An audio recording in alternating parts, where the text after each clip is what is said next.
Алейкум, қалдарыңыз қалай? Енді рахмет көп-көп бәрі құттықтап жатыр, келін түсіріп жатсың деп, иә. Бүгін қасында Нұржан. Ертең беташар, короче, соған дайындық үстіндеміз.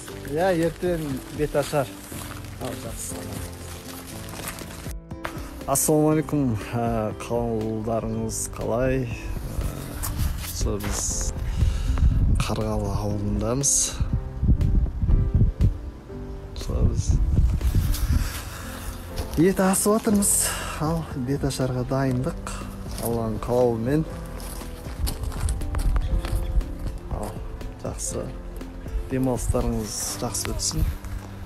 Алла бұйырса, достар келеді қонаққа. Сәлем айт. Bir оқырмандар, мен туған сестренкам Балауса, Ботагөз. Аха. Жақсы.